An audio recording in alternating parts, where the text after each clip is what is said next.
Hey there, welcome back. In this video, we'll discuss a crazy story of how a gift from school children let the Soviets spy on the American embassy without being detected. Was the Great Seal Bug discovered accidentally after 7 years? How it functions, operates? Too many questions, so let's get started.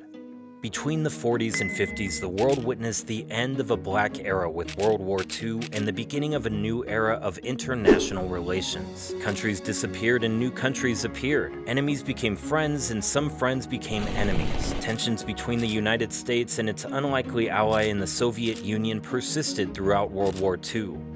Therefore, they have to find a way to bring peace and build diplomatic, economic, and political relations. And among the customs used in political diplomacy is the tradition of gift-giving between heads of state, is a long-established practice which continues to represent peaceful diplomatic relations. What happened is on August 4th, 1945, a group of Russian children, the future generation, presented a carved wooden replica of the Great Seal of the United States to Averell Harriman, the U.S. ambassador.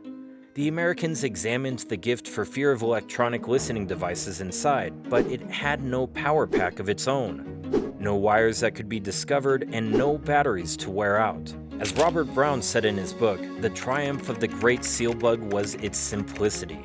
The gift is a gesture of friendship to the USSR's World War II ally, was hung in the ambassador's official residence at Spaso House in Moscow. It neither occurred to him nor his security team that this gift had been designed by a genius of the 20th century, which will turn into the worst spy scandal in both countries.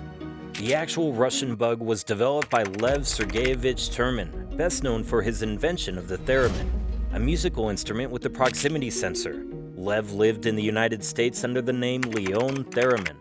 But just like what Theremin's wife declared that he was taken by the Russian and forced to go back to Russia in 1938, Theremin was later put to work at a Sharashka, a secret laboratory in the Gulag camp system, along with other detained scientists and engineers. The mission he was asked to do was to invent a highly sophisticated listening device that could never be detected, and indeed, that succeeded, and he invented a resonant cavity microphone called the Thing, also known as the Great Seal Bug. The purpose of this invention is to find an effective way to spy on an American ambassador without anyone being able to uncover the spy device. So how does it function and operate? The device consisted of an antenna and a cylinder with a thin membrane that acted as a microphone. Soviet agents stationed across the street from the Spaso house would turn the device on by focusing a radio signal on it, which then bounced back to their radio receiver. When the ambassador or anyone else in the study spoke, the sound waves caused the membrane to resonate and altered the signal that returned to the Soviets, allowing them to hear the conversation. To bring you closer to the idea, the same technology that is used in credit cards, passports, and identity cards is called RFID, Radio Frequency Identification. With the help of this technology, you can pay for purchases by just waving it over the RFID reader. And this type of card can take a lot of important data, which allows identifying more information just by passing it in front of the reader, such as the date, time, and accurate information about purchases such as size and type and other data. Nowadays, this technology is widely used because of its cheap cost and small size. We find it in clothes, books, and also in containers. Not only that, the chip can be implanted under your skin that contain the same kind of technology that people use on a daily basis. From key fobs to unlock doors, public transit card, or bank cards. In fact, the microchip was first implanted into a human back in 1998. However, a gift from school children let the Soviets spy on the US for 7 years.